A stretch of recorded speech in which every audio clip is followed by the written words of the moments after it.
A lot of this isn't going to make sense to you, and I'm sorry about that. I'm just gonna start at the beginning, with the house.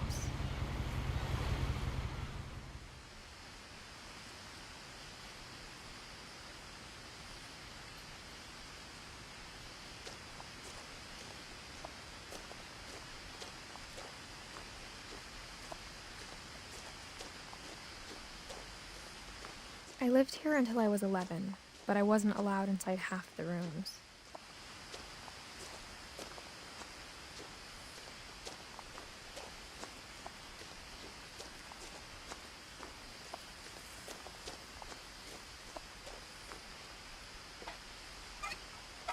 Inside the mailbox were bills from 7 years ago, marked urgent, open immediately.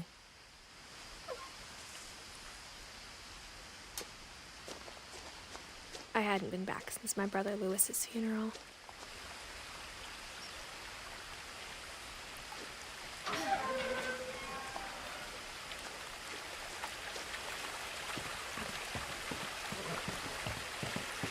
In her will, my mother left me a key but didn't tell me what it unlocked. Maybe she thought I'd know, or she thought that the mystery would be enough to bring me back.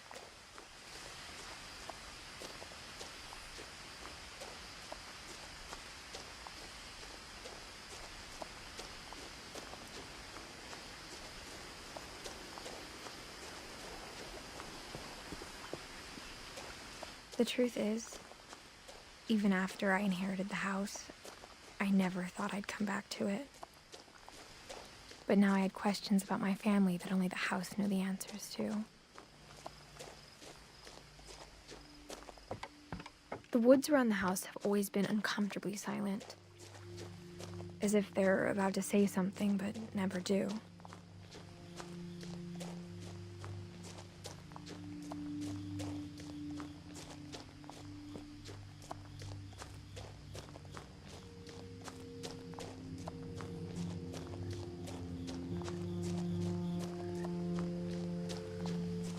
The house was exactly like I remembered it, the way I'd been dreaming about it.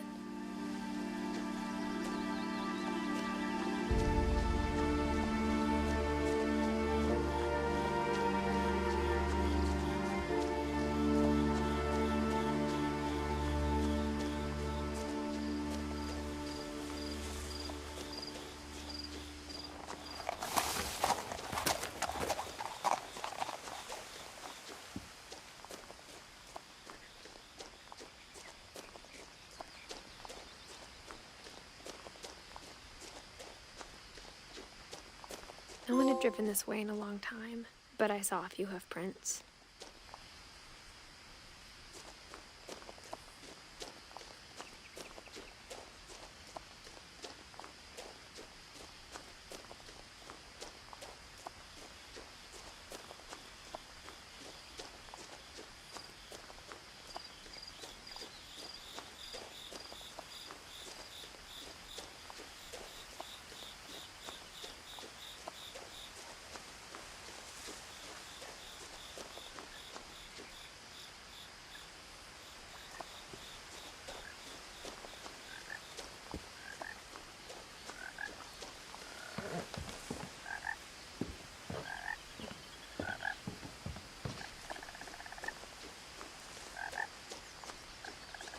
As a child, the house made me uncomfortable in a way I couldn't put into words.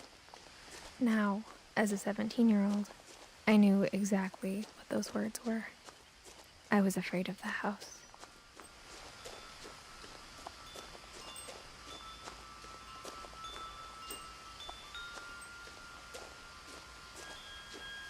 The house felt like it had always been here. Even the swing set was older than my mother.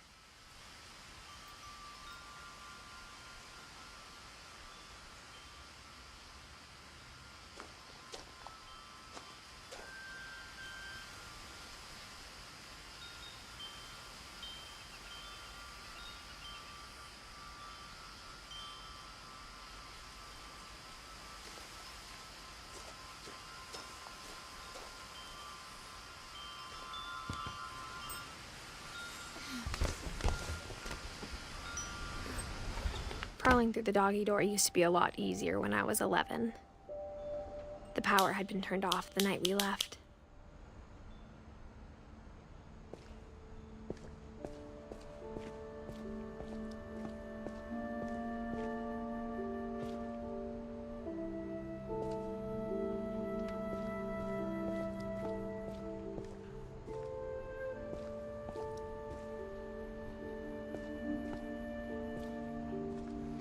For the first time in years,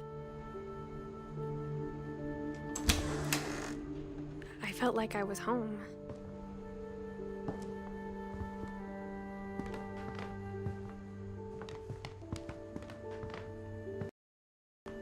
But instead of a family, there were just memories of one.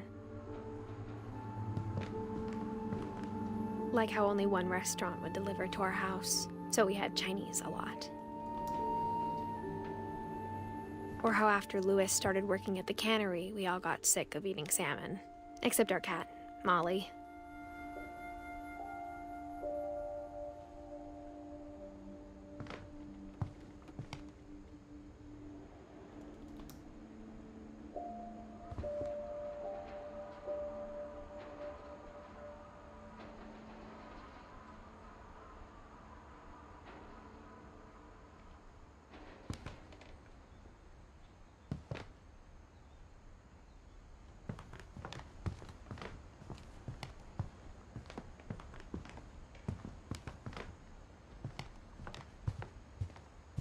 The table was still a wreck from the night we left.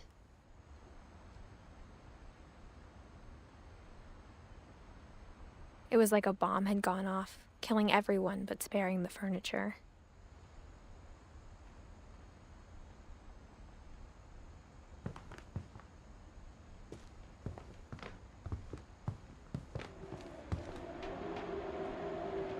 My mom was the only one of us who could imagine Great-Grandma Edie living in a nursing home.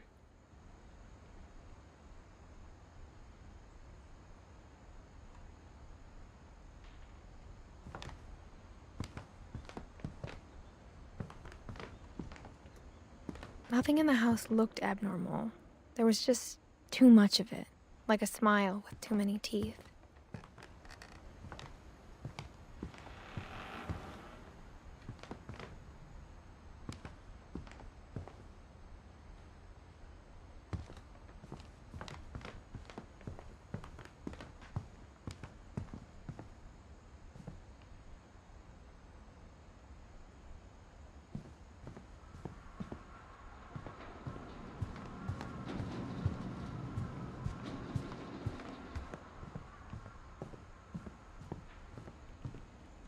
A lot of things got left behind in the whirlwind of that last night.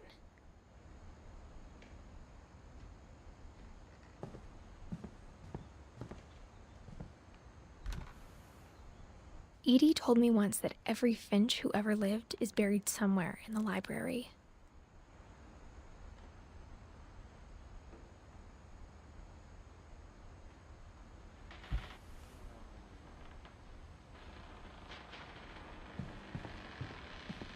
My mom wasn't much of an optimist, but she never stopped believing that my brother Milton was alive.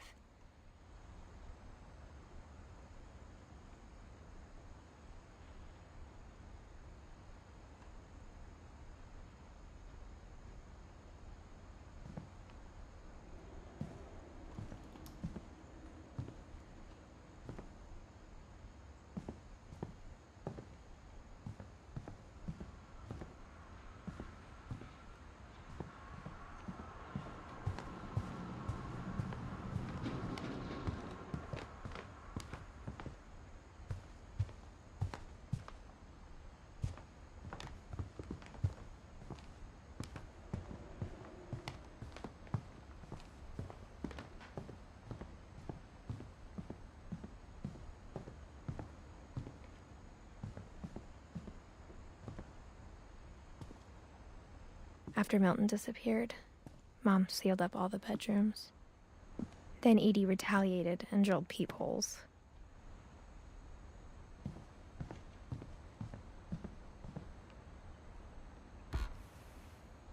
Molly always seemed like a girl I could imagine being friends with. If she hadn't died in 1947.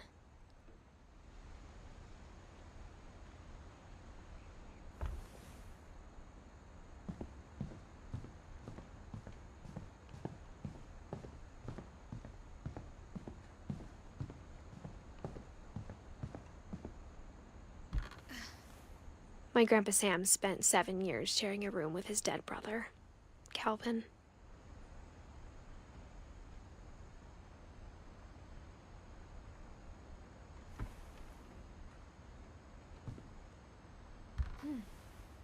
As a kid, I just assumed every house had peepholes and sealed rooms you weren't allowed inside of.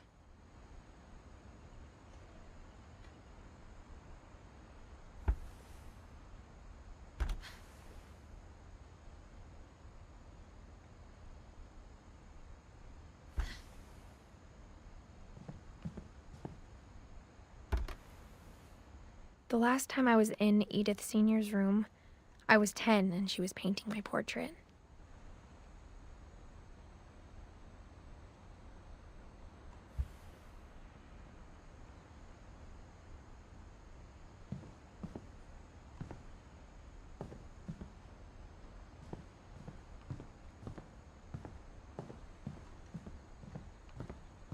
Whenever people ask me about my family, the first thing they always want to know about is Barbara. Edie's father, Odin, built the original house.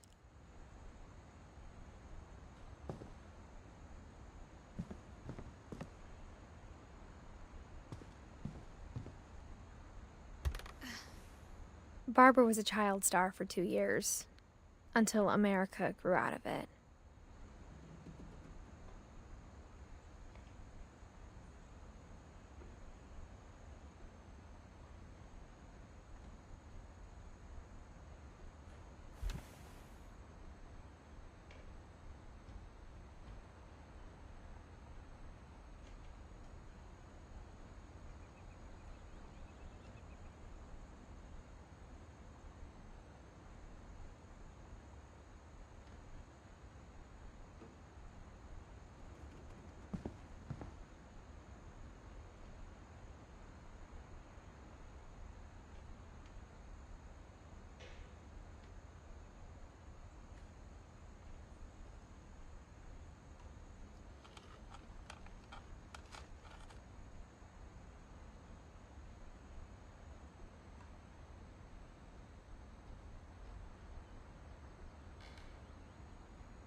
I spent a lot of time playing in Great Uncle Walter's room.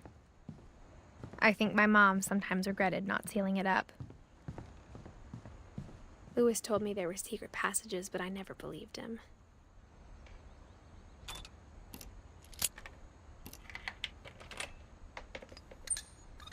Turns out, my mom was really good at keeping secrets.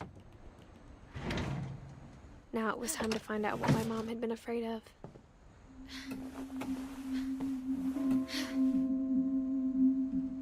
Reading this, maybe it sounds like I had a plan, but I had no idea what was behind that door.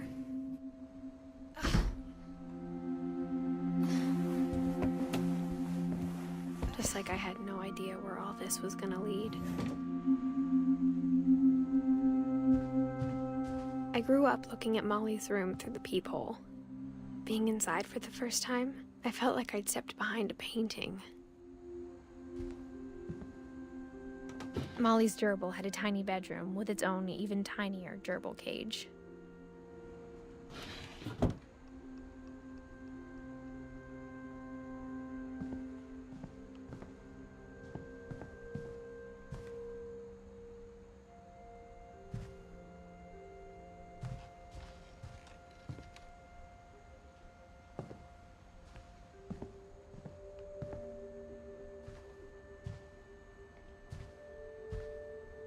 I got the sense Edie had spent a lot of time here, before my mom sealed the doors.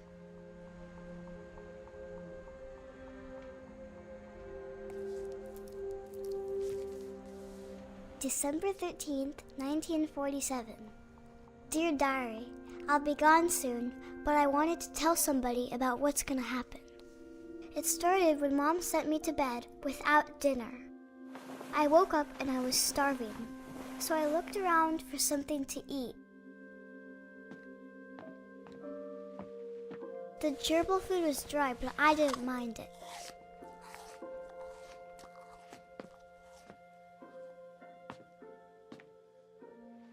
My Halloween candy was all gone.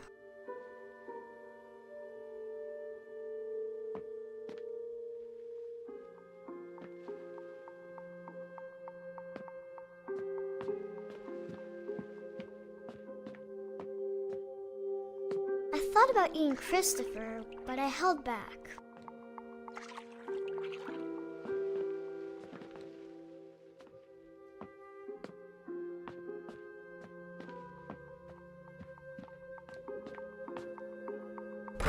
Mom, can I come out now?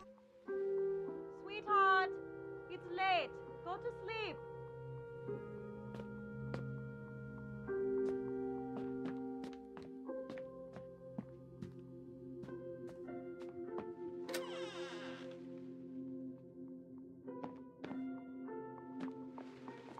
I kept eating and eating.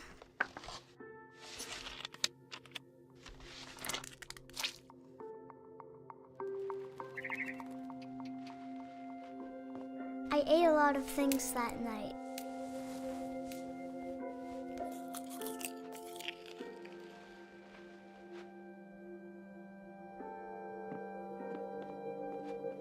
Then I heard chirping outside my window. It was a barn swallow going back to her nest. I reached out for her.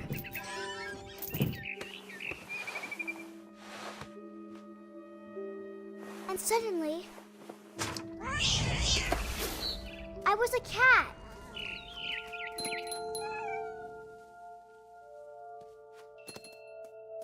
I tried to be quiet, but the bird was really scared.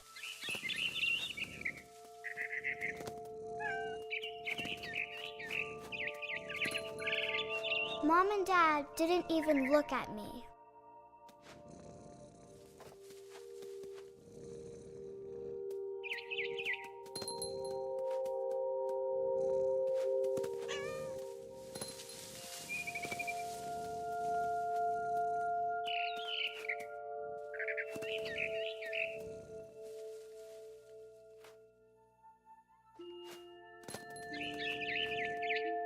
The babies were all gone.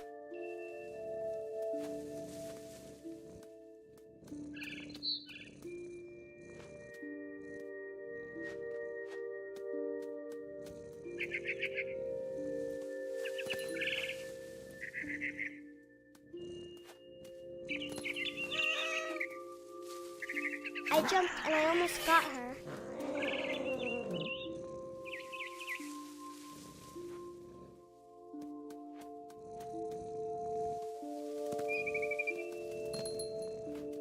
I could tell she was getting really tired. Now I was up in the big tree. I promised Dad I wouldn't climb it anymore. All I cared about was eating that mama bird.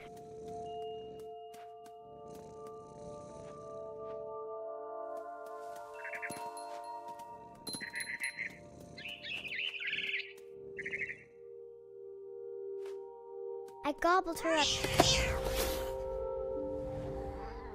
And suddenly, I was an owl. First, all I heard was the wind. Then I heard little teeth nibbling in the grass.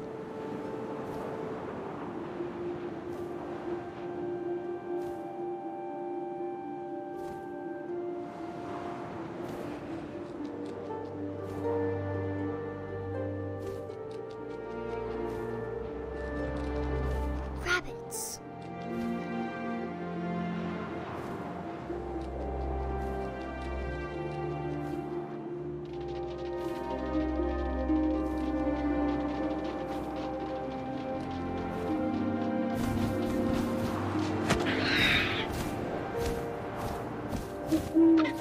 I imagined his face looking up and seeing mine through my talons. I swallowed him up, and I didn't chew one bit. Then I flew off to find something bigger.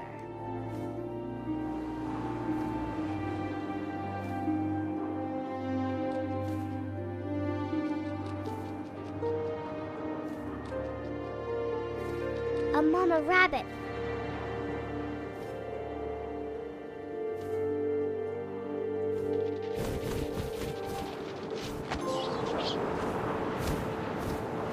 She was almost too big to carry. I started choking, but I couldn't stop eating. And suddenly, I was a shark.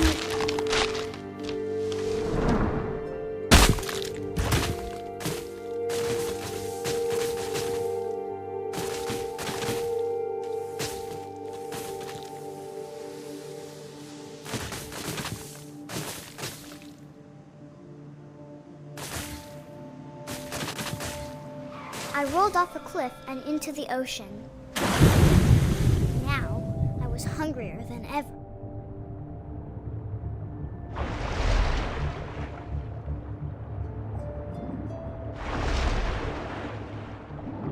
I wanted fat, juicy seals.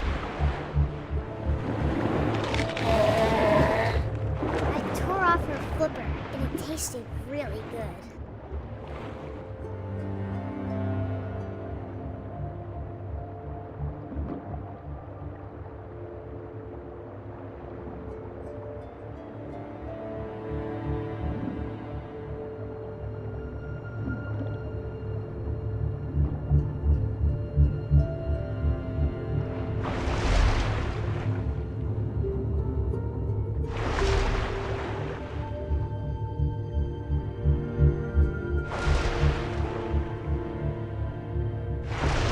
On tight.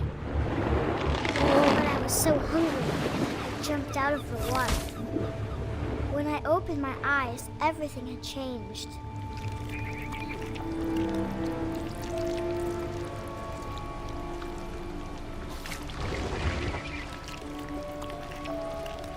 Now I was a monster, and I smelled people everywhere.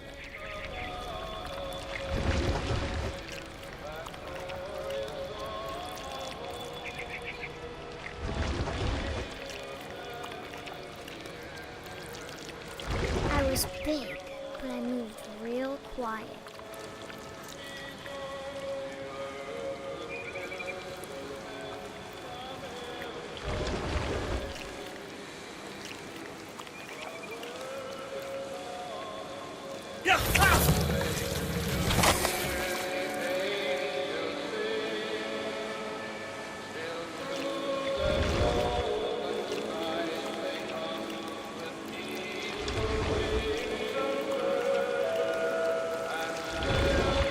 I wanted to stop, but also I didn't.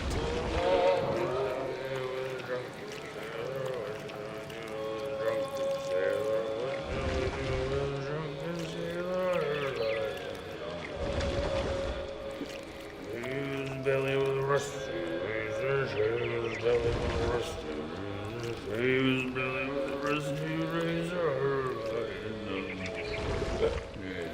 What shall I do with a drunken sailor? What shall I do with a drunken sailor? What shall I do with a drunken sailor? And the captain saw her Put him in bed with the captain's daughter. Put him in bed with the captain's daughter. What shall we do with a drunken sailor? What shall we do with a drunken sailor? What shall we do with a drunken sailor? Struck it with a longboat till he's over. Struck it with a longboat till he's over. Struck it with a longboat till he's over. What shall we do with a drunken sailor? What shall we do with a drunken sailor? What shall we do with a drunken sailor? Put him in the scuppers with a hose pipe on him. Put him in the scuppers with a hose pipe on him. Put him in the scuppers with a hose pipe on him. What shall we do with a drunken sailor? What shall we do with a drunken sailor? What shall we do with a drunken sailor? Heave-ho, she rises, heave-ho, she rises, heave-ho, she rises like a number.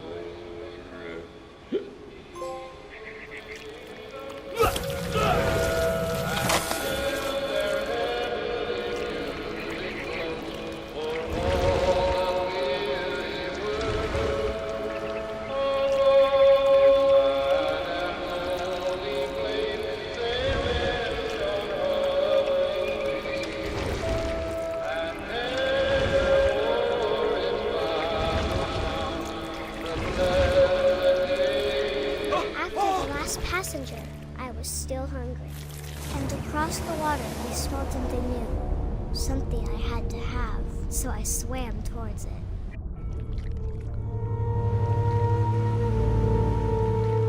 I slithered onto the sand, and the good smell went into an old pipe.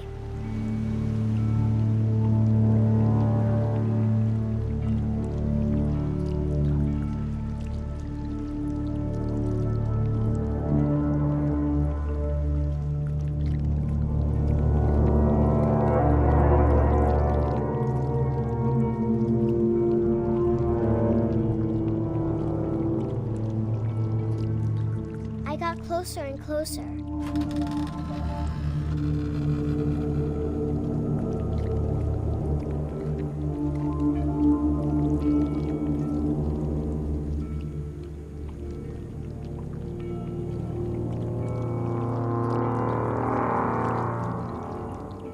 All of my stomach started growling. And suddenly, I was me again.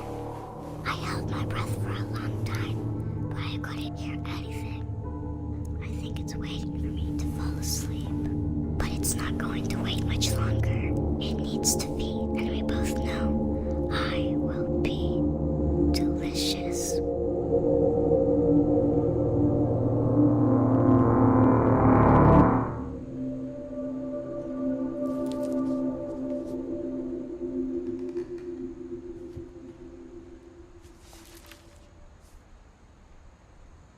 I'm not sure if I believed all of that, but I'm sure Edie would have.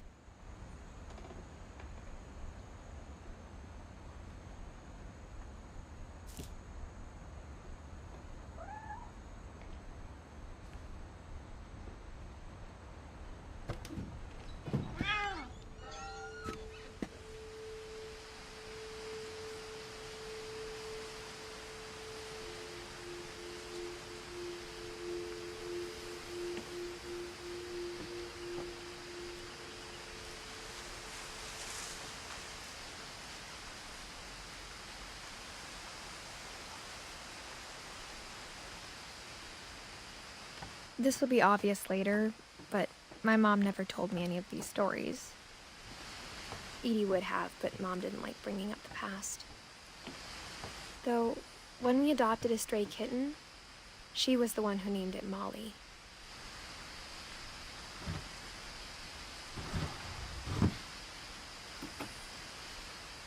I spent a lot of time in Great-Grandma Edie's room.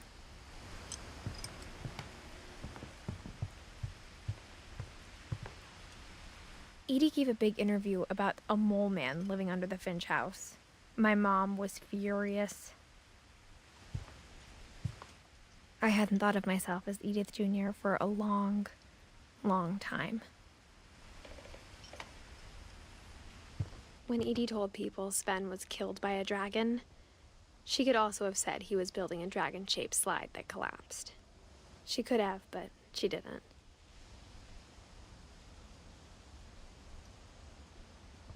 Even in her 90s, sometimes Edie seemed a lot younger than my mother.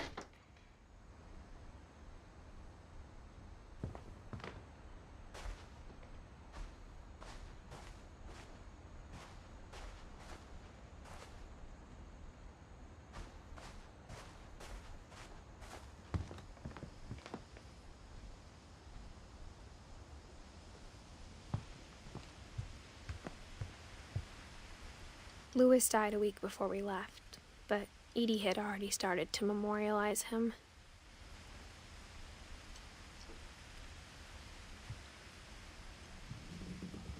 Her room was like a museum. For 500 years, the Finches have been famous throughout Norway for their fortune and misfortune.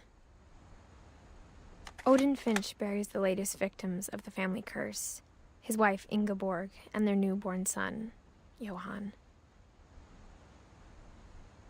On January 7th, 1937, he set sail with his family and his house, hoping to leave the curse behind.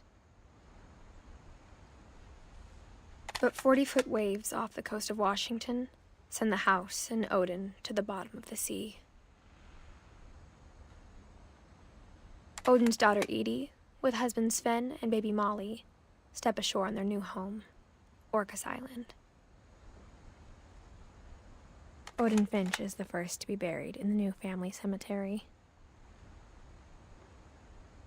His daughter Edie is already dreaming of a new Finch house.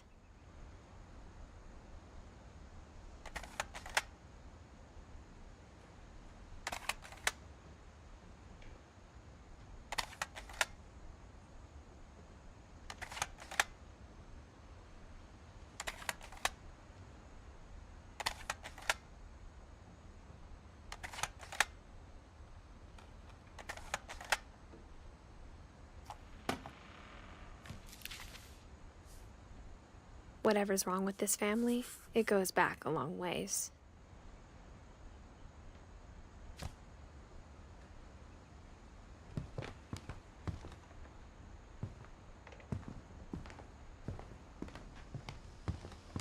Edie knit me a new pair of gloves every year, just in time to replace the old ones.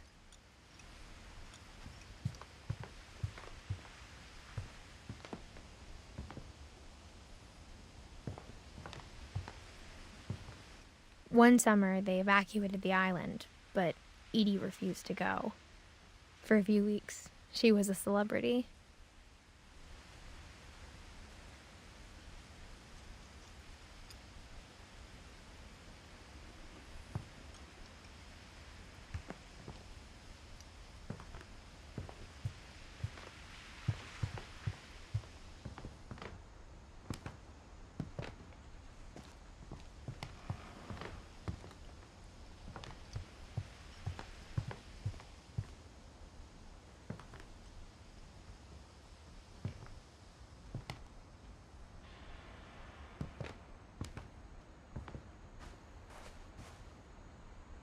The only trace Grandpa Sam's first wife, Kay, left on the house was the pink bathroom. It was a pretty big trace.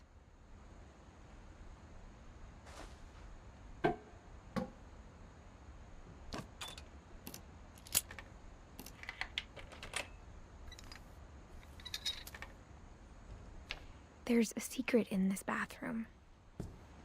It's in the last place you would look. It isn't in the cupboard. It's hidden in this book.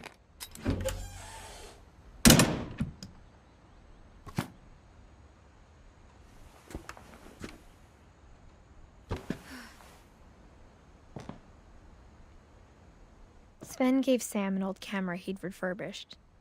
He never put it down.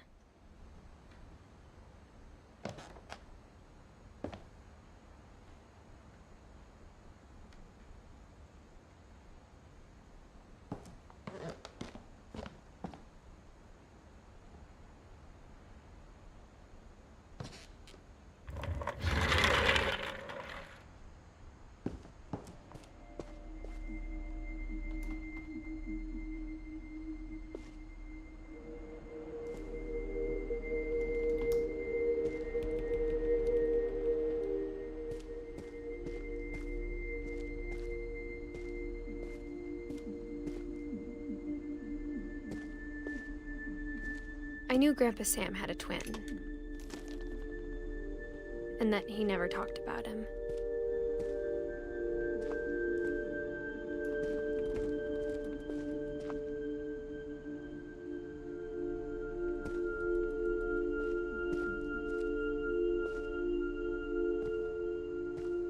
I guess my grandpa didn't like history any more than my mom did.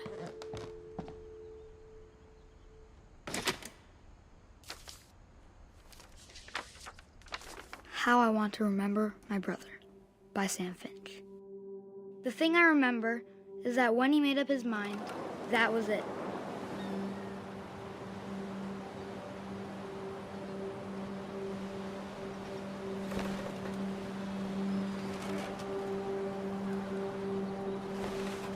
My brother said he'd die before he ate another mushroom, and he did.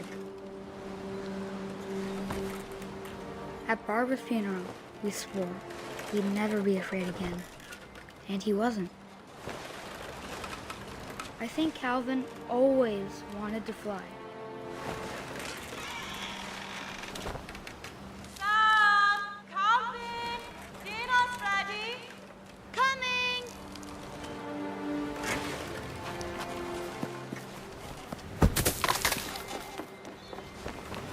But that day, he finally made up his mind to do it.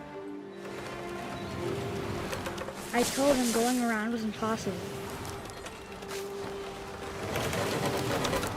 Maybe if I hadn't said that.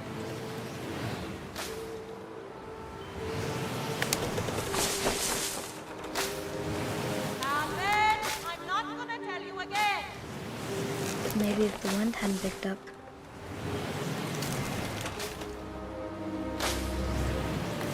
Then maybe he'd still be here. But I doubt it.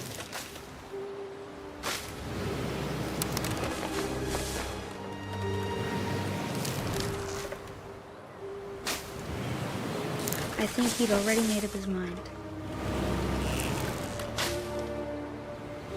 That's what I want to remember about my brother.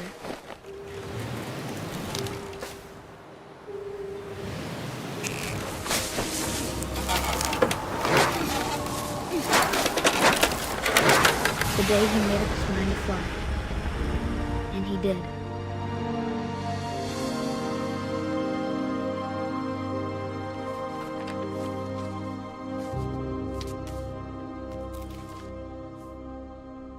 Calvin's story felt strangely familiar. When I was younger, I remember trying to do the exact same thing.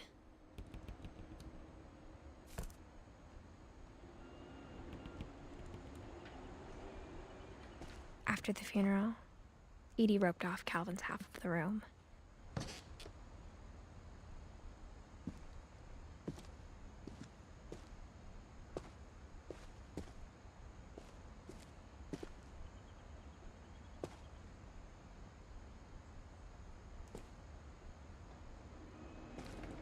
Mom said Grandpa Sam enlisted at 18 and never set foot in the room again.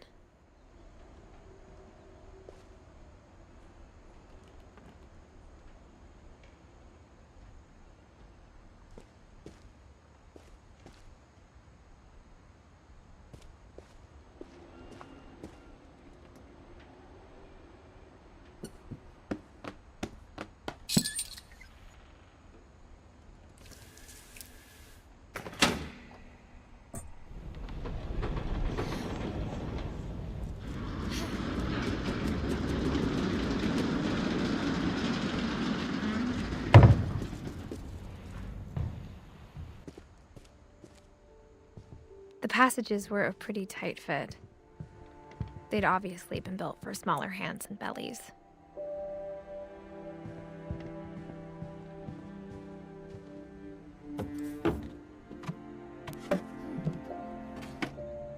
Growing up, I always thought of Barbara as a child star.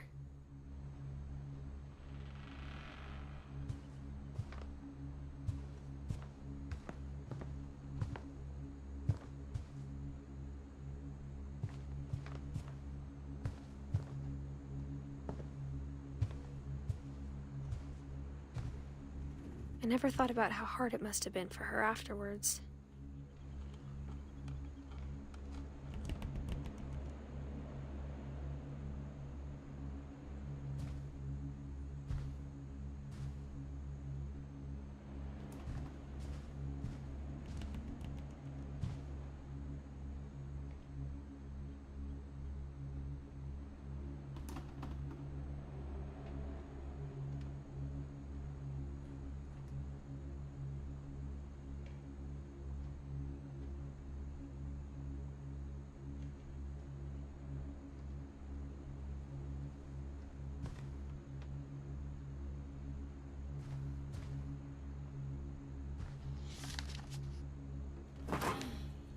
Of all the stories people wrote about Barbara's death, I'm surprised Edie saved this one.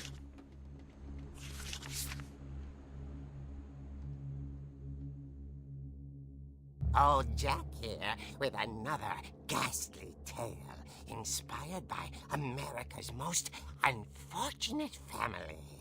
I'm calling it The Surprise Ending of Barbara Finch. As a child star, Barbara was famous for her scream. Now at 16, she was all washed up. A has-been. But in a lucky break, she'd been asked to perform her signature scream at a local convention for monster movie fans. It was just the boost her career needed. Unfortunately, her scream hadn't aged well. Getting better. I think you just need the right motivation. Her biggest fan and current boyfriend, Rick, was about to demonstrate when... Now that was a great scream. It was Barbara's father, Sven. He'd slipped into a table saw and had to be rushed to the emergency room. So Barbara got stuck babysitting her youngest brother, Walter. Her convention comeback was canceled.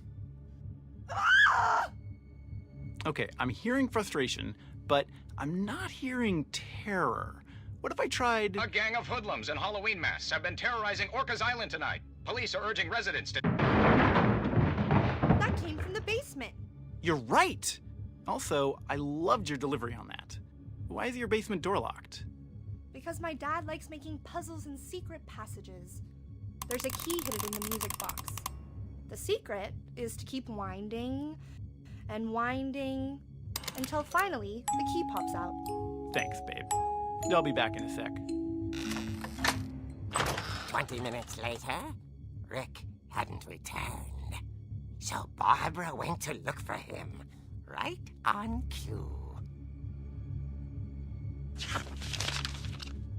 She reached for the music box. And as she wound the key, she listened for Rick, but the house was silent.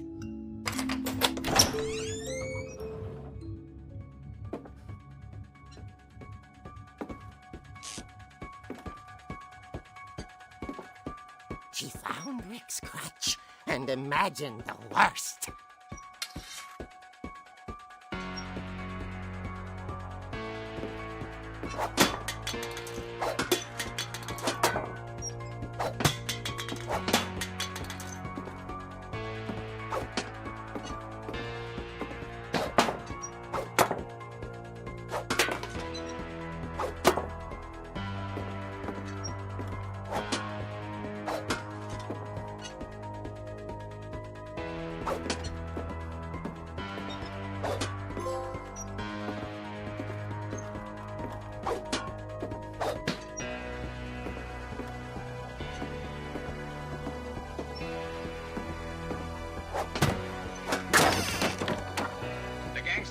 Infamous Hookman killer, Dr. Carl Hamill, who impaled and then ate his family 10 years ago tonight.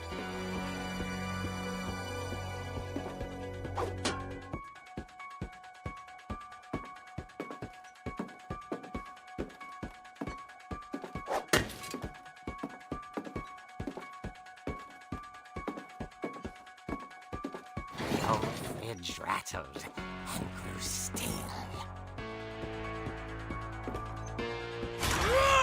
Oh dear! Oh! Rick? Barb, relax. I was just trying to scare you to help you find your scream. Well, I'm not scared, Rick. I'm furious. Then act furious. All I'm getting from you now is that you're hurt and confused and She threw him out, but she kept a little something to remember him by. Barb, have you seen my other crutch? And she was still holding it when she fell asleep watching the late picture show. Hours later... Barbara! Walter? What's going on up there? Ah! Okay, I'm coming up, but if this is a trick, you're dead, Walter.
Walter had vanished, but his bedside radio was still on. Orcas Island police describe the man as 6 feet tall, with a steel hook for a hand. Residents are urged to lock all doors and windows and notify the police of any suspicious activity. Barbara turned, saw the hook man, and was speechless. He was quite smashing. And who he was, he couldn't get enough of Barbara. Okay, Barbara, there's gotta be another way out of here.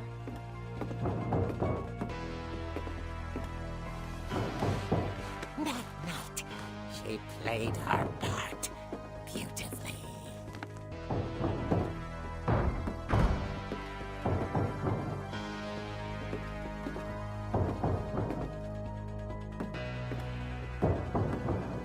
Molly's door hadn't been opened in years.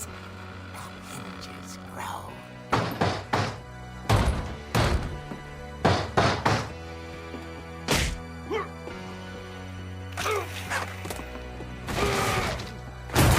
He wasn't moving, but she sensed the story might not be over yet.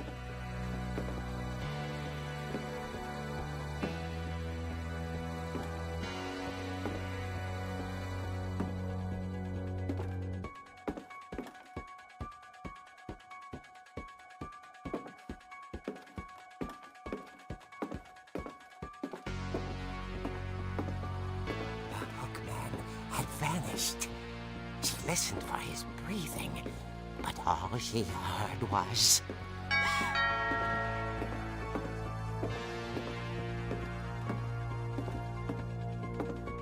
At the door, she heard whispering. It was coming from inside the house.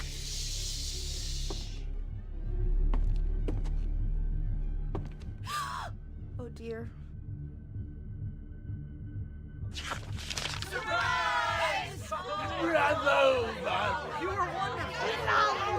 The monsters had come to surprise her. For Barbara, it was a dream come true. Then she saw what kind of monsters they were, and she realized what was about to happen. She was going to be famous.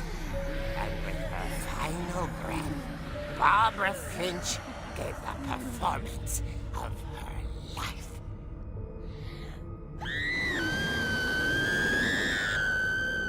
I wasn't there myself, but I hear Barbara was magnificent. Poor girl. She had a taste for stardom.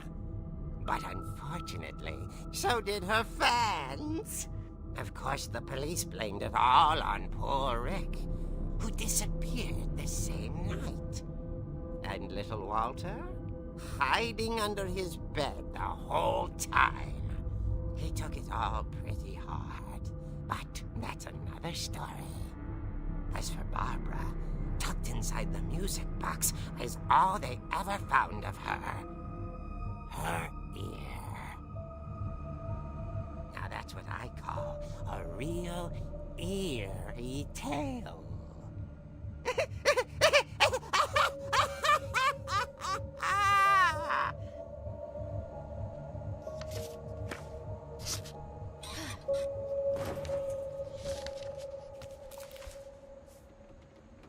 Edie told me all Barbara wanted was to be remembered, as absurd as that comic was.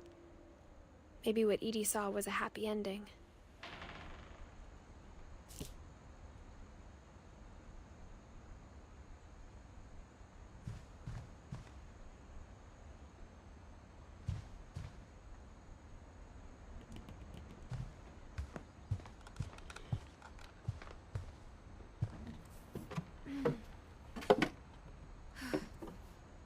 I guess now I know why Mom didn't like me playing with the music box.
Mom said the basement was off limits, unless I wanted another tetanus shot.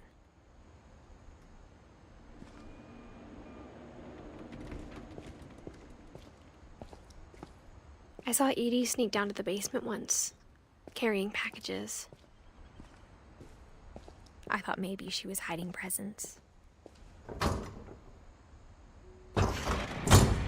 It turned out she was hiding a lot more than that.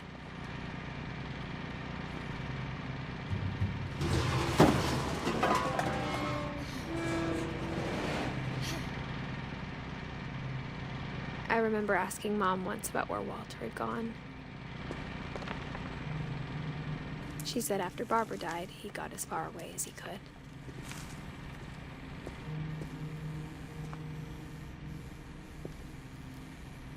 If there's a pattern in all these stories, I think it's that none of us has gotten very far.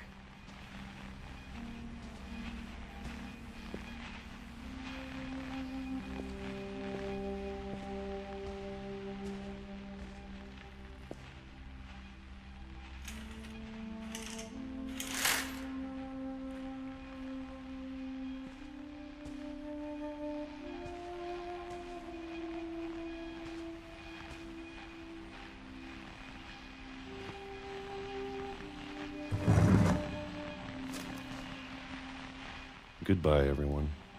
I can't believe I've been down here for 30 years. On that first day, after the shaking started, I didn't think I'd survive a week.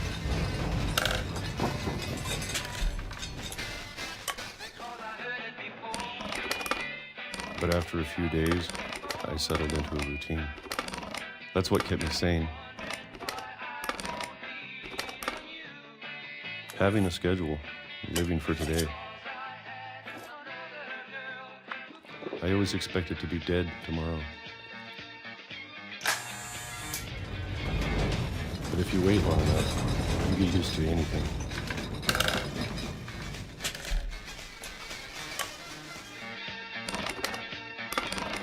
Even a monster on the other side of the door starts to feel normal. Almost friendly.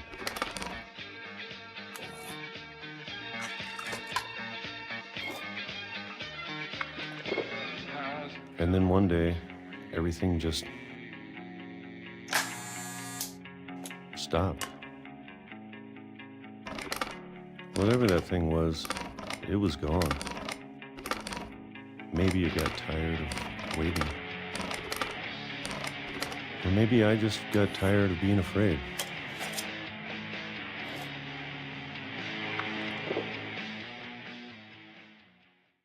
It's been a week now, the longest in 30 years. I'm done waiting.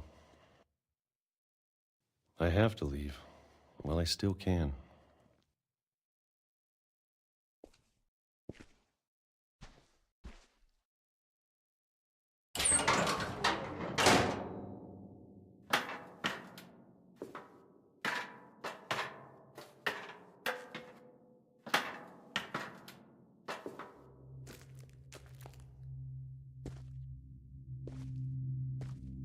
I know it's out there somewhere.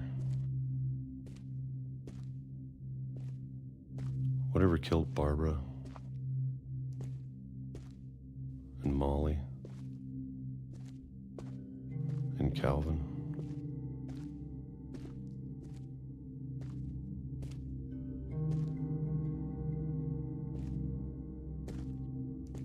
Maybe this is all a mistake. But I need to stop living the same day, even if it kills me.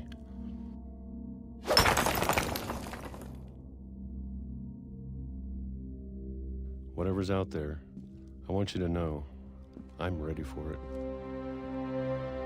I'm going to appreciate all of it, especially the food.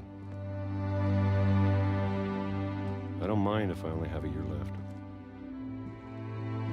or a month, or a single week. I'd be happy with one new day. I can already imagine the sun on my face.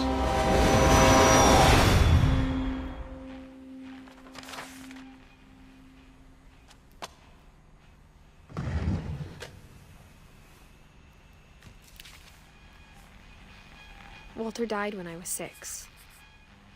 I can't believe my mom never told me he was down here.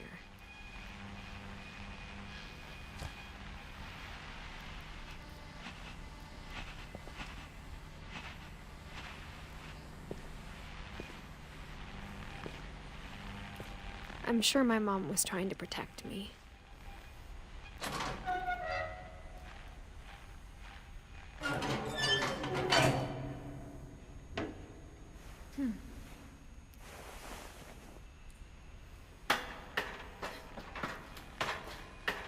Maybe she was afraid I'd end up like Walter.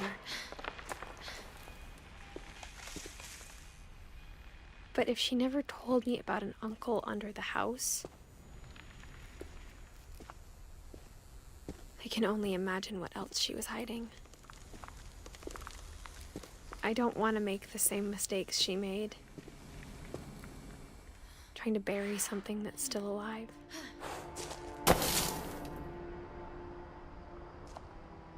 Now that there's only one of us left, or maybe 2, I thought it was time I heard the stories for myself and found out what happened to everyone else. But now I'm worried the stories themselves might be the problem. Maybe we believed so much in a family curse, we made it real.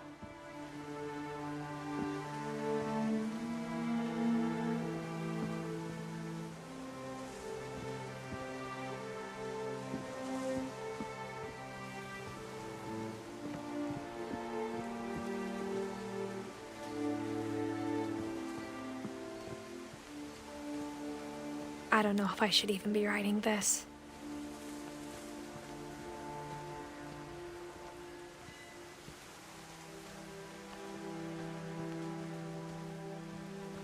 Maybe it'd be better if all this just died with me.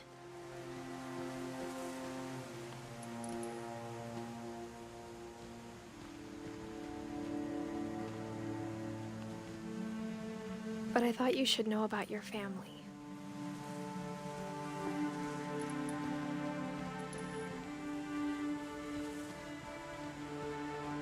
and the history you're a part of.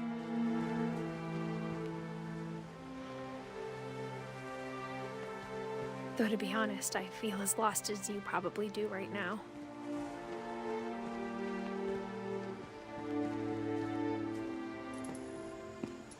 I think the people in these stories believed them, for what that's worth.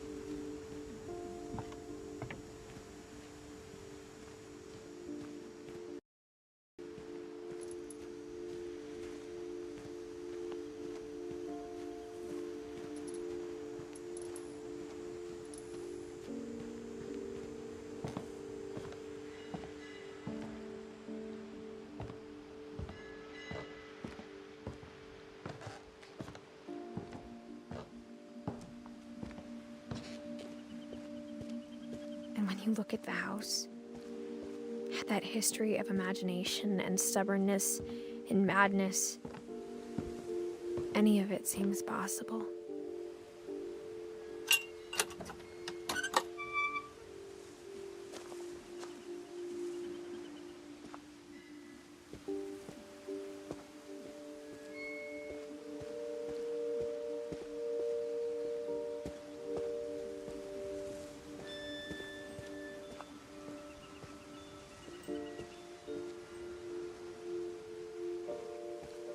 I think we've been surrounded by death for so long, we've just gotten used to it. What kind of family finishes building a cemetery before starting the house?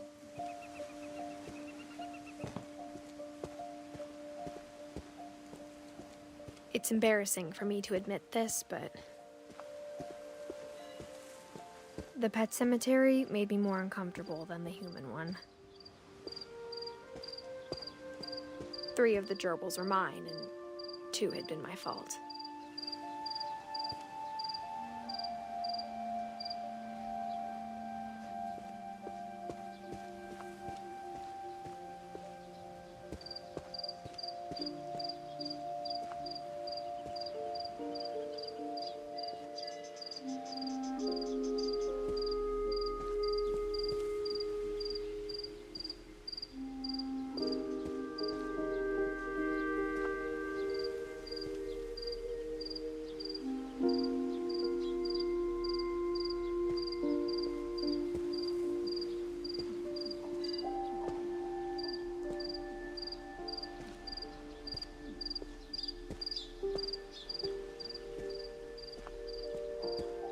Sven built the house, but it was Edith who designed the cemetery.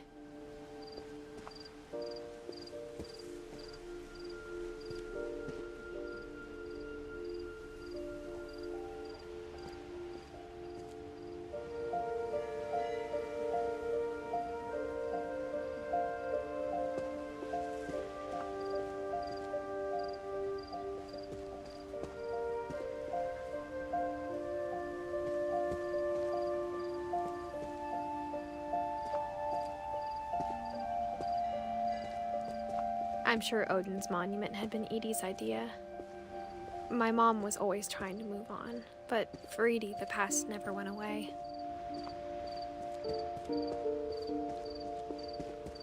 She could see it poking out of the water at low tide.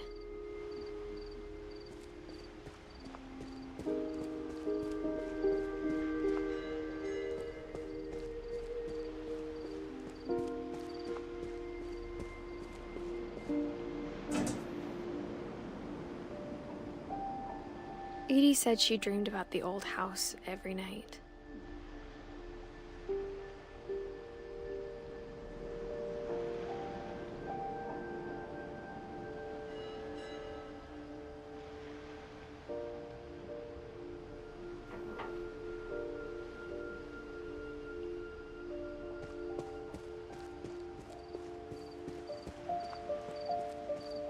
Edie's side was always easier for me to understand. But the older I get, the more I can see where my mom was coming from.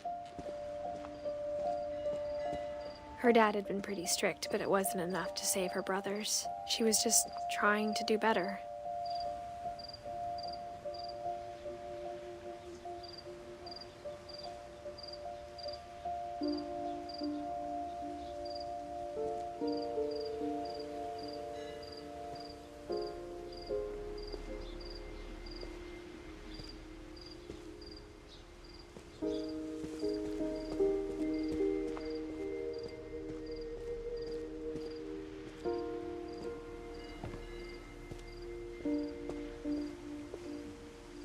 She lost 2 of her brothers, just like I did.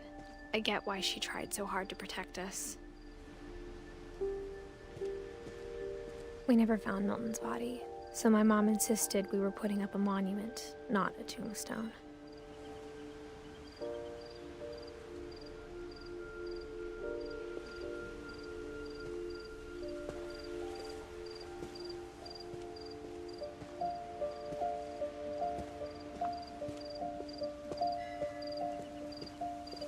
There's so many things I wish I could ask my mom now. Part of me thinks this is what she wanted all along. For me to come back someday and find everything out for myself.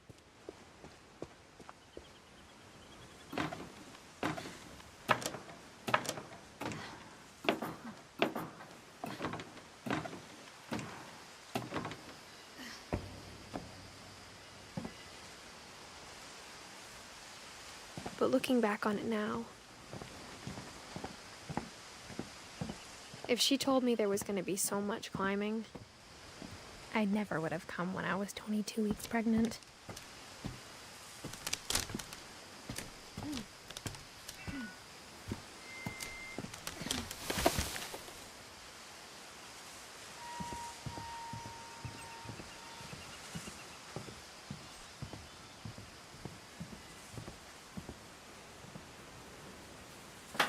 I never met Grandpa Sam, but I think he and my mom had a lot in common.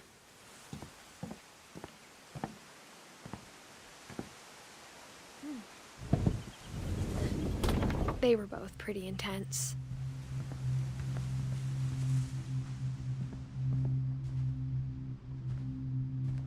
Sam spent his life shooting photos, but Mom said he got nervous being in front of the camera.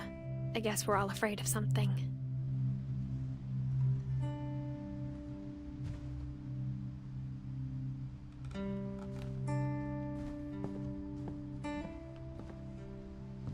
Instead of hiding from death, Sam seemed to go out of his way to meet it.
Dawn, I promise, you'll never forget this weekend. Yes, sir. These memories are gonna last a lifetime. Mm-hmm. Perfect. It's gonna rain the whole weekend, isn't it? I will never forget this weekend, Dad. That's the spirit.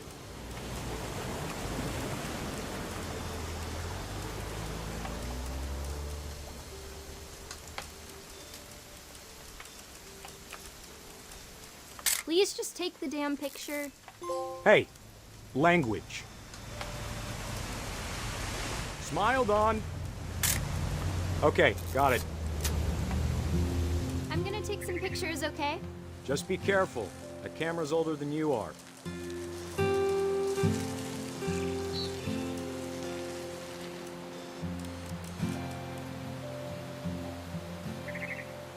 You're right, Dad. It's starting to clear up. Still freezing, though.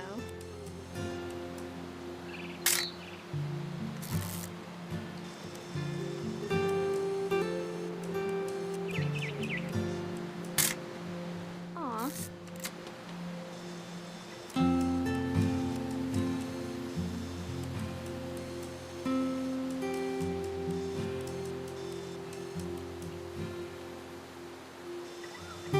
Definitely should not have drunk all that coffee. Hey! That's a keeper. Hold still while I take a picture of you. I'm just saying, I'm not always gonna be here, Dawn. You'll need to remember this stuff, if you want to survive. I'll be fine, Dad. You know who else thought he was gonna be fine? Some guy who died. Dawn, I'm being serious. I know, Dad. You're always serious. Doesn't being out here make you want to chill out? Well, to tell you the truth, I haven't been out here in 20 years.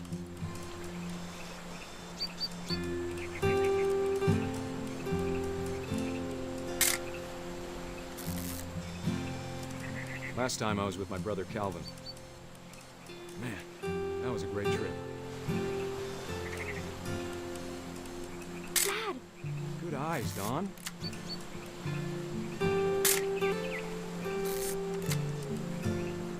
Before you take the shot, let me get a picture of you. Dad, I... Let me get behind you. Do I have to do this? Dawn, you don't have to do anything. But if you want to survive, you'll need to be strong. Great shot, Dawn!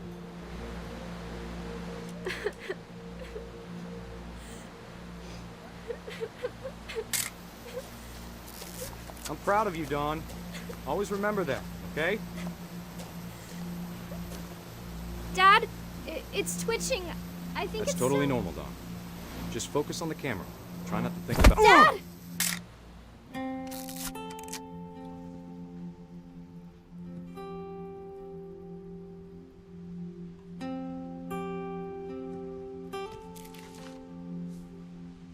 Of all these stories, that's the one I wish most that my mom had told me.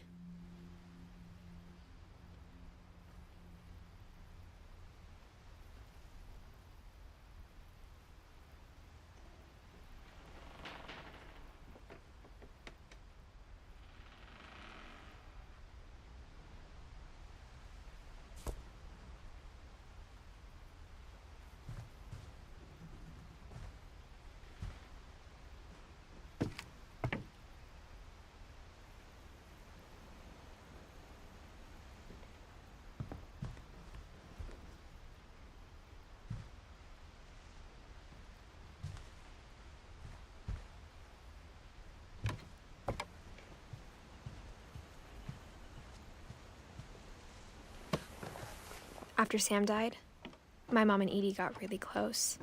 They'd both lost a lot.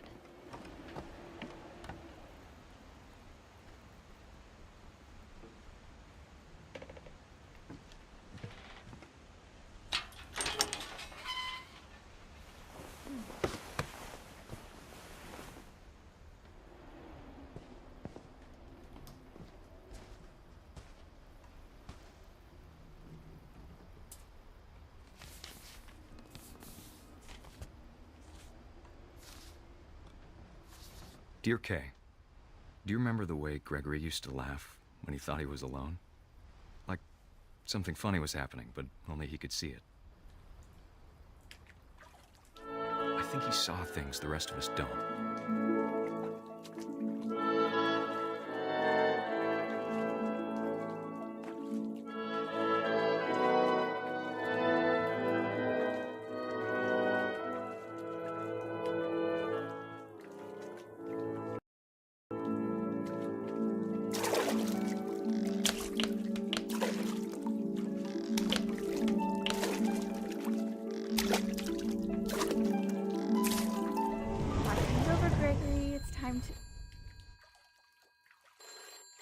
Hold on, sweetie.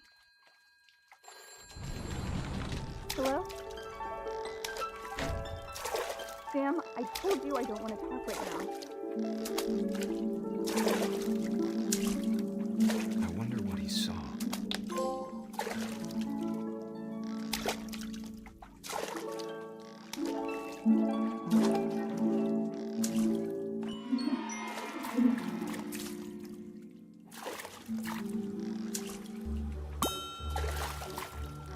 What his world was like. He reminded me so much of Calvin. Lost in his imagination.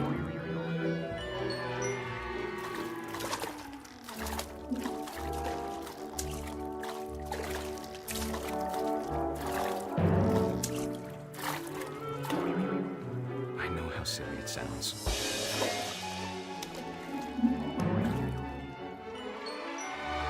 But I'm worried about a baby being too happy. But I can feel him slipping away. Sorry about that, Gregory. I know you did everything you could. Maybe if I hadn't called that night. Damn it. Hold on, I don't I want wish he could have told us about the world he saw.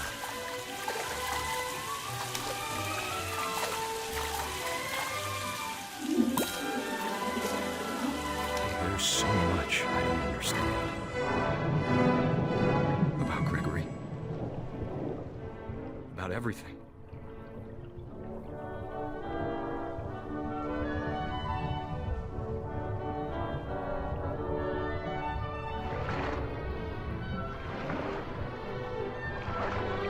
But I know what happened wasn't your fault.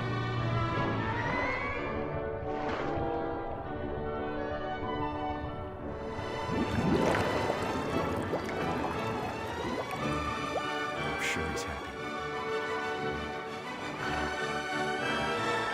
And he'd want you to be happy too. Good luck, Kay. Love, Sam.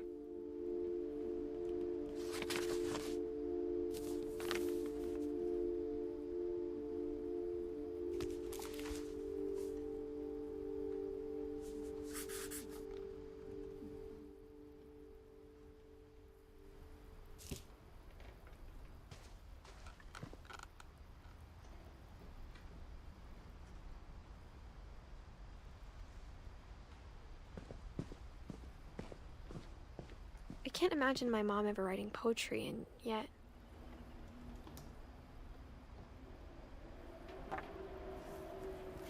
A poem for Gus, who always said the wedding was a bad idea. Our father never hit us kids, at least not very hard, before the day my brother said with teenage disregard that he'd be dead before he'd see a wedding in our yard.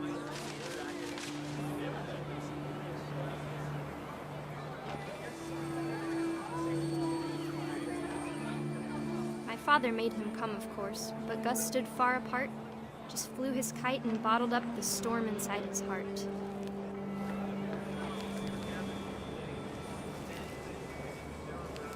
I tried to talk him out of it, but though he'd never met her, we don't need a stepmom, were the words that I now pronounce you husband and wife.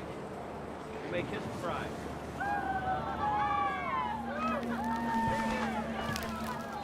When the time for photos came, Dad ordered him to come here. But Gus declined, and as a sign held up his middle finger.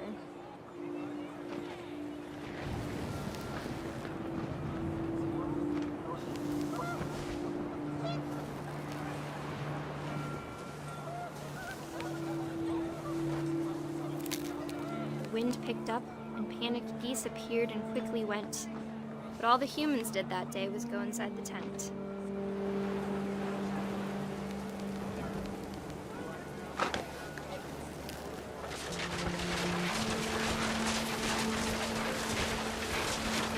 The rain came down in buckets then, but no one seemed afraid that nature might destroy the tent our dad had crudely made.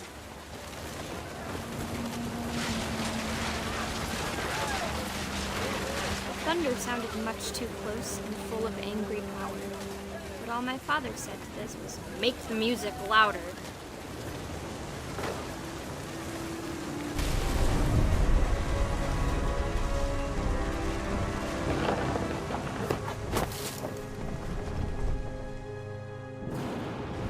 I wish that I could truly say I thought about you on that day. Out there on the beach alone, just you, the wind, the sea, and foam. But I didn't, until we found you.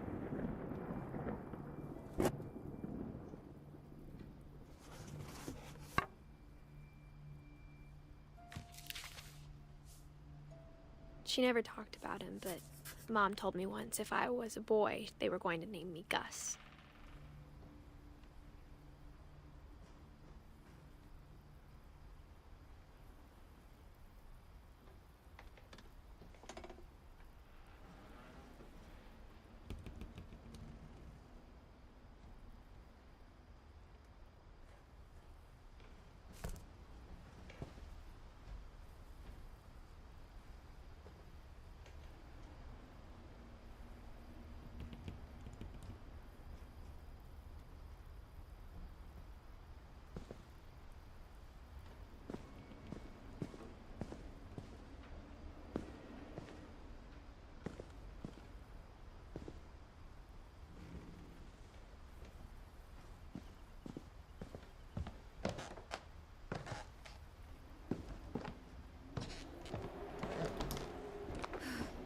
My mom moved up to the loft after her brothers died. At the time, it was as far away as she could get.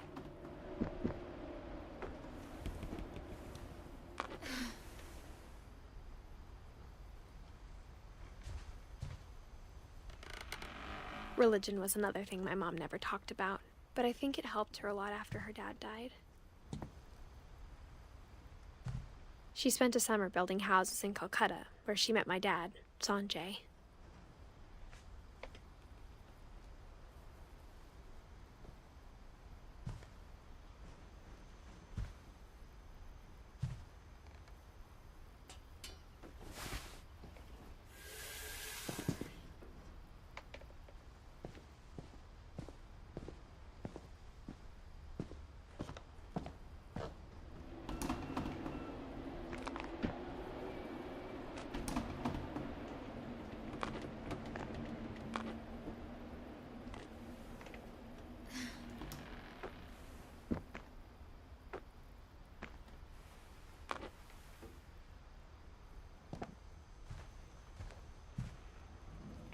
My mom moved to India a week after graduation and got a job teaching English. Louis was born a year later.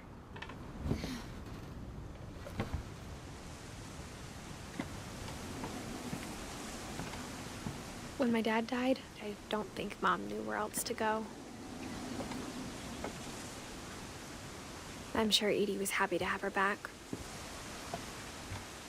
And to see kids in the house again. The house had to get a little bigger, but Edie was used to that.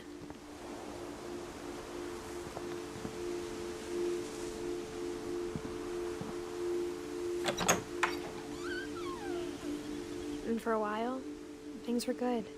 Almost normal.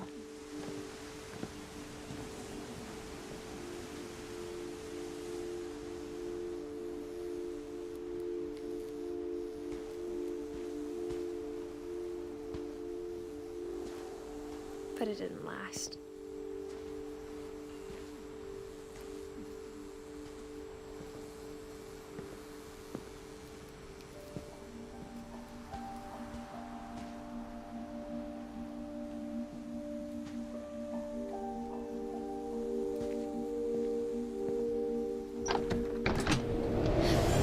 The beginning of the end was Milton's 10th birthday, when Edie gave him a castle.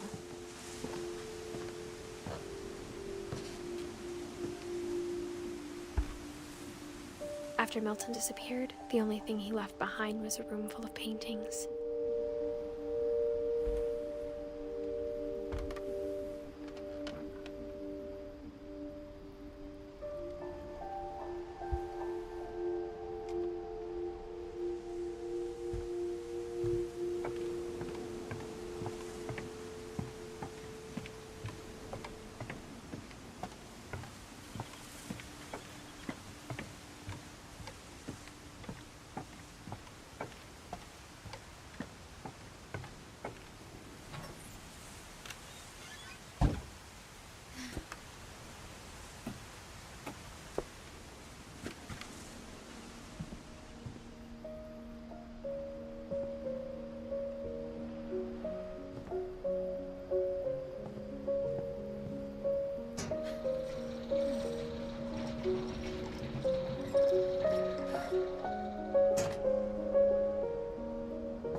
Milton Finch in The Magic Paintbrush.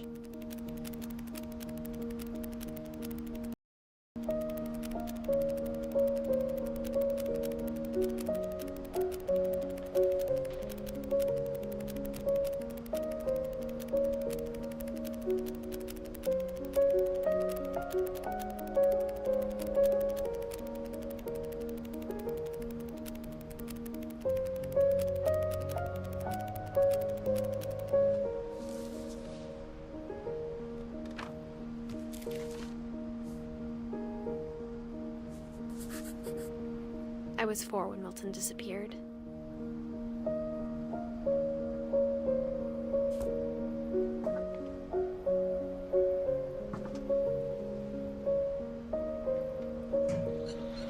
Mom spent months searching for my brother. Then she sealed the doors.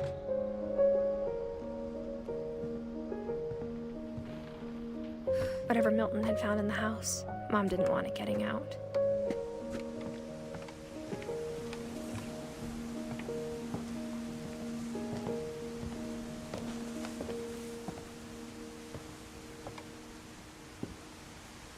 Mom definitely blamed Edie, but I think Lewis blamed himself.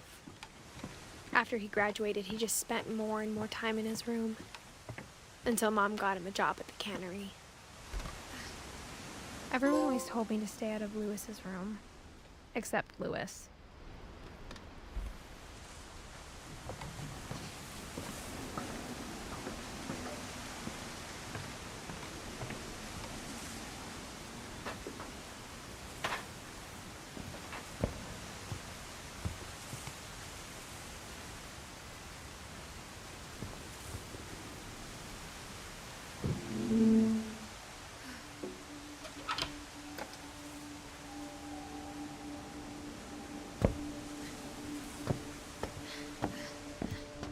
Lewis's room smelled very, very familiar.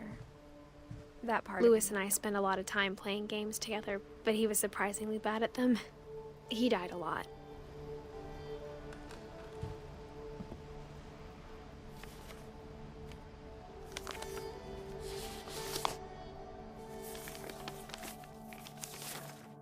Dear Mrs. Finch, as Lewis's psychiatrist, I can understand your desire for an explanation. As I see it, the trouble began in January, shortly after we convinced your son to seek treatment for substance abuse. Newly sober, I believe Lewis first noticed the monotony of his daily life.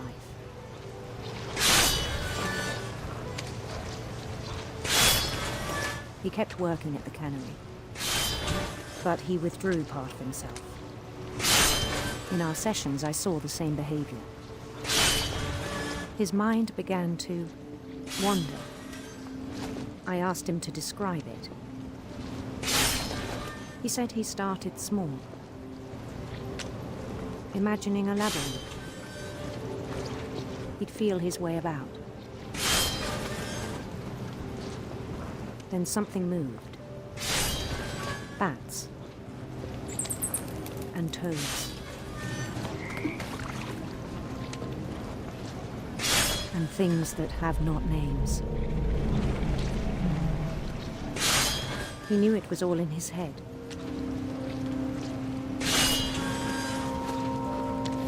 But he took it very seriously.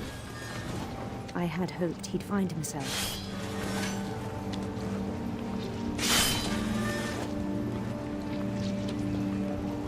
But he found something more. I worried about him then, daydreaming at the cannery.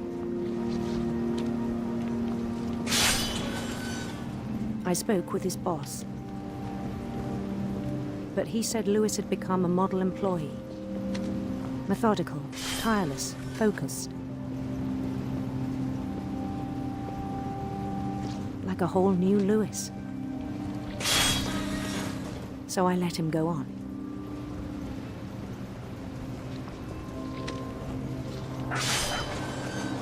I even encouraged him. It seemed very promising at first. He told me he'd made a new friend.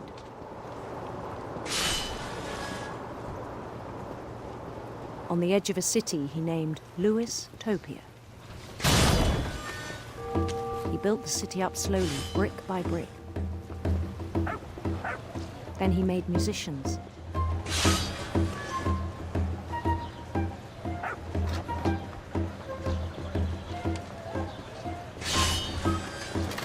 And songs for them to play. He talked about starting a band. And he was always humming something. Every day his imagination grew stronger.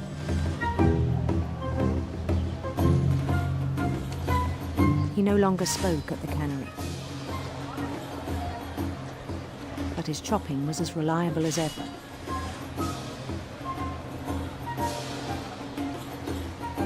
Then one day it struck him.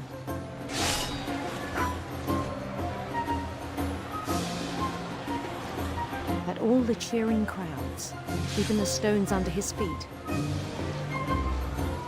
were all in his imagination. So he could do whatever he wished.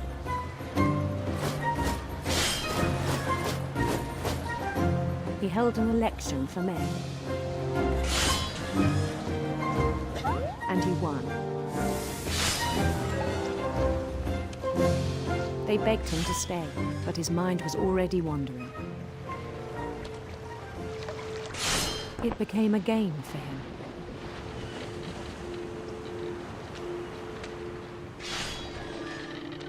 He'd conquer a city, then immediately push on. New Louisville.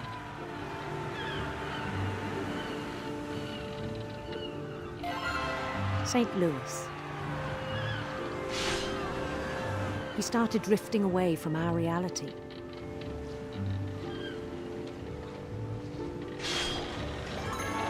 Minneapolis, until one day he forgot to go home from the cannery. Even as his mother pleaded with him, part of Louis kept sailing on.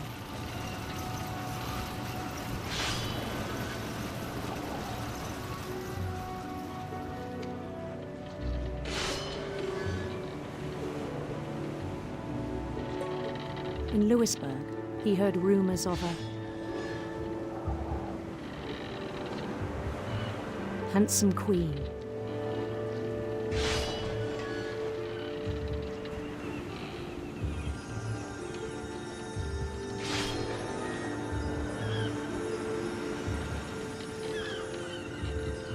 The queen was on her own quest for sinister serpents.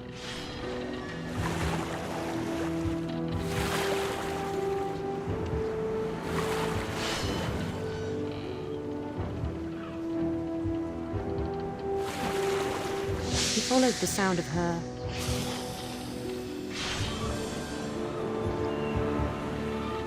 silver harp.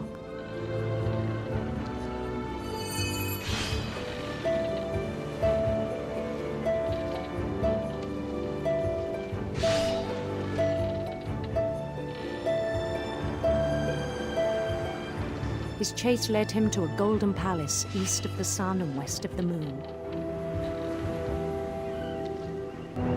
Even then, his logic remained sound.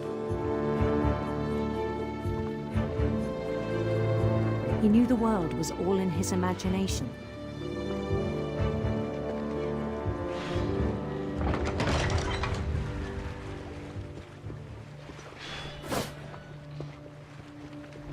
But he was so proud of having created it.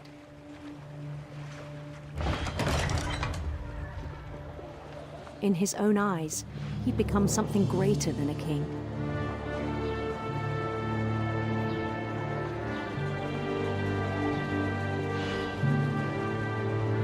For someone who'd never known success in the real world, I think it was overwhelming.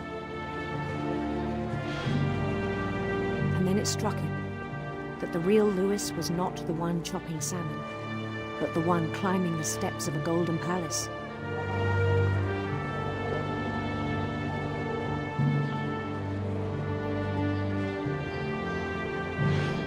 My imagination is as real as my body, he told me. was hard to argue with him.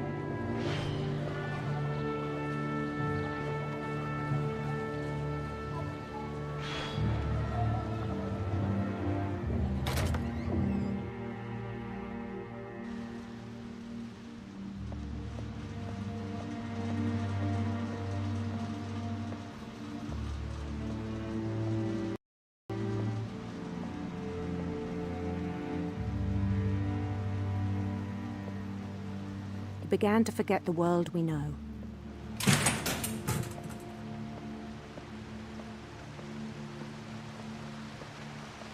I think it pained him to remember Lewis, the cannery worker.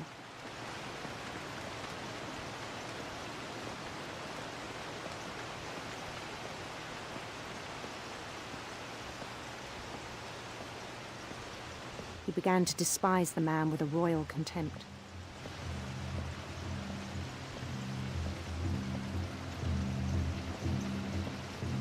I still thought I could save him.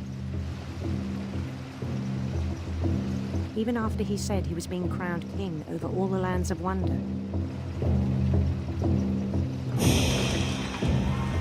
The palace would be packed with his companions.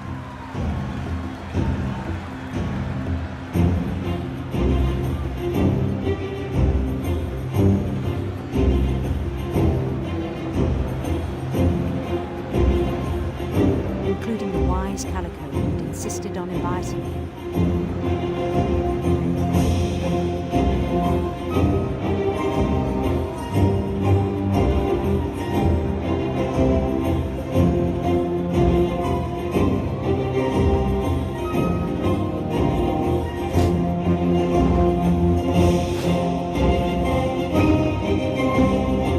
His queen waited, holding his crown.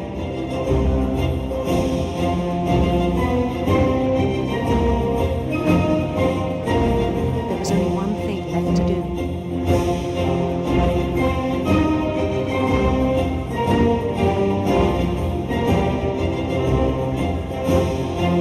Bend down his head.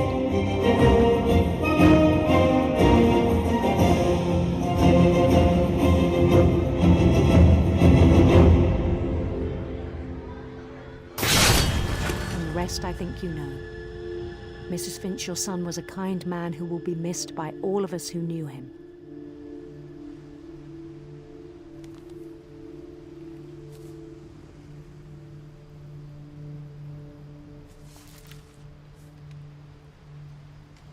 My brother was really cool. I wish you could have met him.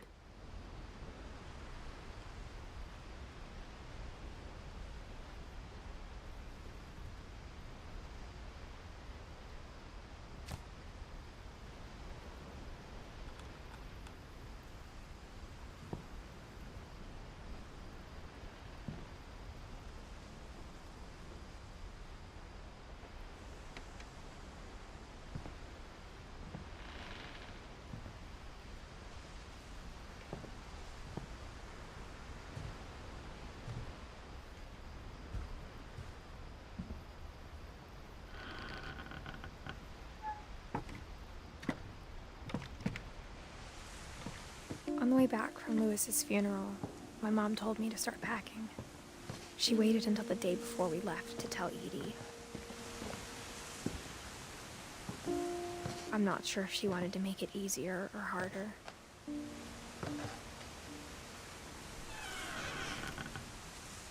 I wish we'd stayed. But I understand why we left.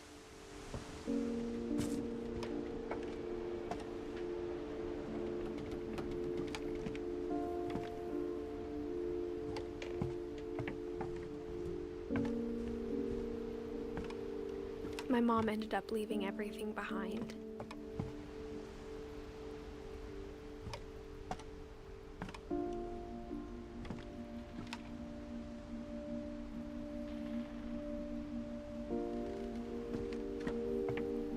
What happened that night had been coming for a long time. Maybe it should have come sooner.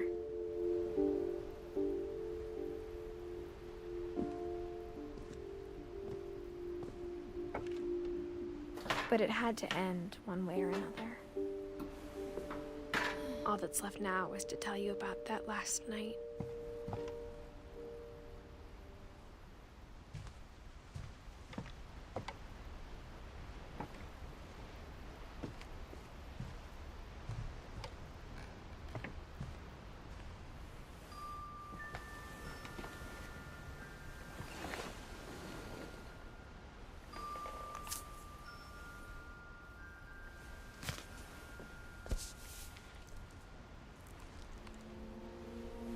That whole last day, Edie just watched us pack and didn't say a word.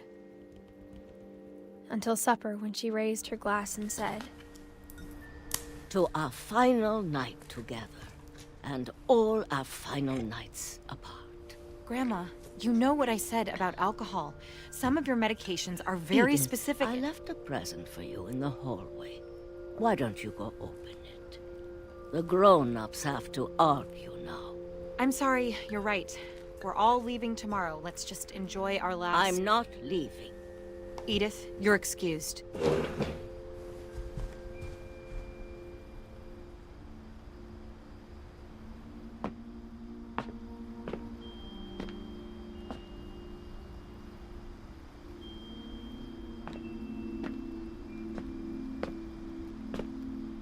The power had been shut off that morning, but Edie always had plenty of candles.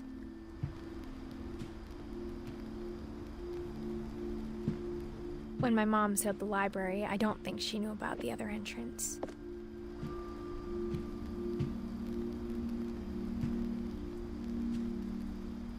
Or that Edie had a key to it.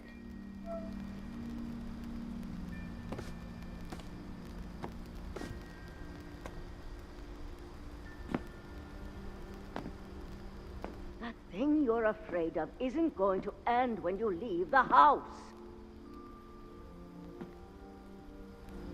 Edith has a right to know these stories. My children are dead because of your stories. I think it's best if Edith and I leave tonight. We'll have the nursing home send a van for you in the morning, okay?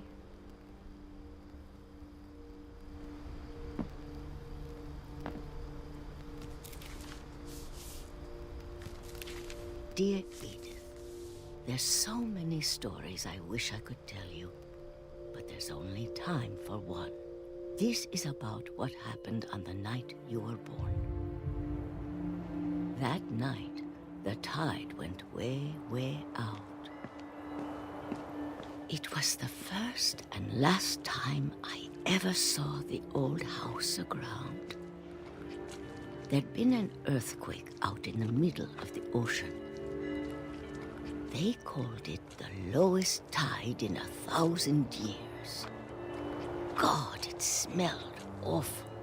You know, I've seen that house every day of my life.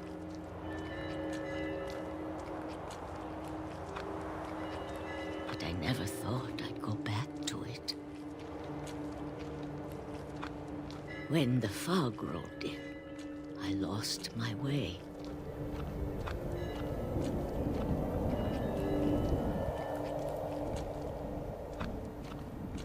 I got turned around.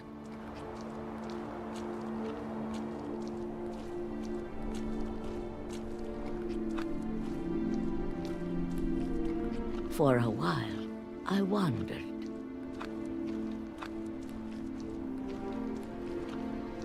I started seeing things.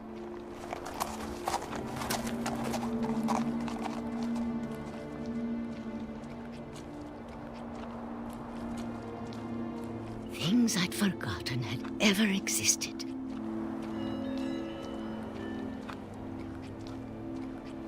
But when I saw them, they felt like old friends. That night, a lot of things came back to me. Or maybe I came back to them.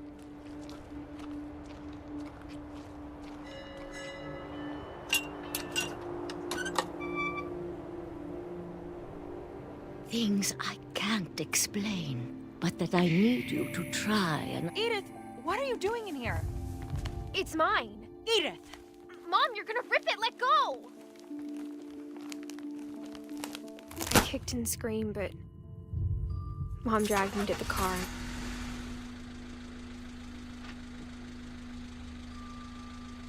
I never saw Great-Grandma Edie again. The next morning, the band came to pick her up, but she was already gone. After that, we moved around a lot.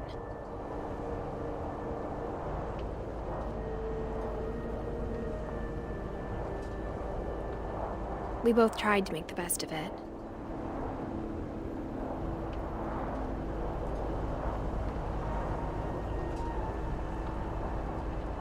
A few years went by.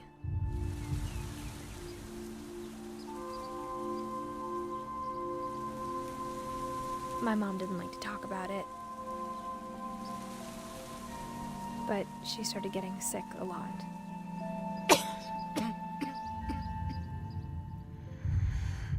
She got better for a while, and then she didn't. And then I was alone. The last Finch left alive.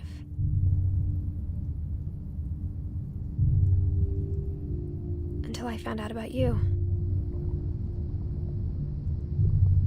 I'm still not sure what to tell you about all this. If we lived forever, maybe we'd have time to understand things. But as it is, I think the best we can do is try to open our eyes. And appreciate how strange and brief all of this is. This journal was supposed to be for you. But now I hope you'll never see it. I just want to meet you and tell you all these stories myself. But I guess if you're reading this now, things didn't work out that way.